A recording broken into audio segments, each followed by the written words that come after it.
कहानी की शुरुआत में हमें एयरपोर्ट दिखाया जाता है, जहां हम ब्रैड नाम के एक पायलट को देखते हैं। वो तेजी से जहाज की तरफ जा रहा होता है और साथ ही साथ वीडियो कॉल पर अपनी बेटी से बात भी कर रहा होता है। उसकी बेटी कहती है कि आज सुबह मैंने न्यूज देखी थी जिसमें बताया जा रहा था कि आप जिस एरिया में जा रहे हो वहाँ का मौसम बहुत ज्यादा खराब है, जिस वजह से और भी कई सारी फ्लाइट्स कैंसिल कर दी गई हैं। इसलिए आपको भी अपनी फ्लाइट कैंसिल करके घर वापस आना चाहिए। लेकिन ब्रैड मुस्कुराकर जवाब देता है कि मैं पहले भी कई बार ऐसे मौसम में सेफली जहाज उड़ा चुका हूँ, इसलिए तुम परेशान मत हो, मैं जल्द ही घर वापस आ जाऊंगा। ये सुनकर उसकी बेटी खुश हो जाती है और कॉल काट देती है। उसके बाद ब्रैड जहाज के केबिन में आकर को पायलट से मिलता है। को पायलट थोड़ा सा नर्वस था क्योंकि आज वो पहली बार फ्लाइट उड़ाने वाला था। तभी एक एयर होस्टेस आकर ब्रैड को बाहर बुलाती है, जहां एक पुलिस अफसर ब्रैड को बताता है कि इमरजेंसी की वजह से तुम्हें एक कातिल को अपने साथ ले जाना पड़ेगा, जिसका नाम टोनी है। टोनी एक बहुत ही ताकतवर और खतरनाक इंसान है जिस पर मर्डर का केस है और अब इसे जहाज के जरिए दूसरी कंट्री ले जाकर उम्र भर कैद के लिए जेल में डाला जाएगा। वो पुलिस अफसर ब्रैड से कहता है कि ये जिम्मेदारी हम तुम्हें इसलिए दे रहे हैं क्योंकि तुम एक काबिल और समझदार पायलट हो। ब्रैड मान जाता है और टोनी को सबसे लास्ट वाली सीट्स में बिठा देता है ताकि बाकी पैसेंजर्स को कोई परेशानी ना हो। उसके बाद सभी पैसेंजर्स अपने सीट्स पर बैठ जाते हैं और ब्रैड जहाज के स्टाफ के पास आकर कंफर्म कर लेता है कि सभी पैसेंजर्स आ गए हैं, जिसके बाद जहाज टेक ऑफ कर लेती है। ऊंचाई पर पहुंचने के बाद ब्रैड जहाज को ऑटो पायलट पर लगाकर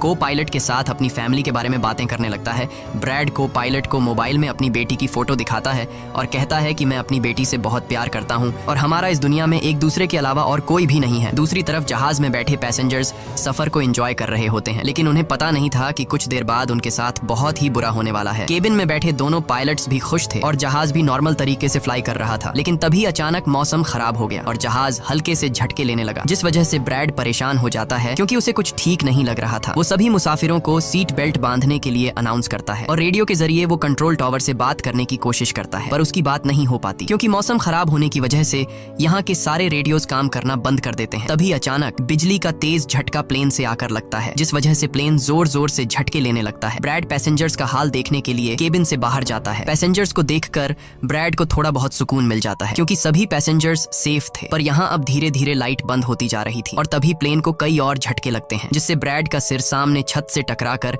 नीचे गिर जाता है और उसके माथे पर चोट लग जाती है। इस सूरत हाल को देखते हुए सभी पैसेंजर्स की हालत खराब होने लगी थी। ब्रैड जल्दी से वापस केबिन में आकर अपने साथी के साथ मिलकर प्लेन को संभालने में लग जाता है। ये उनके लिए काफी मुश्किल टाइम था। मौसम खराब होने की वजह से उन्हें आगे कुछ भी नहीं दिखाई दे रहा था। ब्रैड कहता है कि हमें प्लेन को नीचे लाना होगा क्योंकि अगर प्लेन को एक और झटका लगा तो प्लेन तबाह हो सकता है। ये लोग फौरन जहाज का अल्टीट्यूड कम करने लगते हैं और जहाज तेजी से नीचे की तरफ जाने लगता है। जहाज के अंदर मौजूद पैसेंजर्स काफी ज्यादा डरे हुए थे। तभी क्रिमिनल टोनी के साथ जो पुलिस अफसर आया होता है उसके हाथ से मोबाइल छूट जाता है। वो अपने मोबाइल फोन को उठाने के लिए अपना सीट बेल्ट खोल लेता है, जिसकी मदद करने के लिए एक एयर होस्टेस भी अपना सीट बेल्ट खोलकर आगे आती है। अब क्योंकि प्लेन तेजी से नीचे की तरफ जा रहा था, जिस वजह से उनका सीट बेल्ट खुलते ही ये दोनों तेजी से ऊपर छत से टकरा जाते हैं।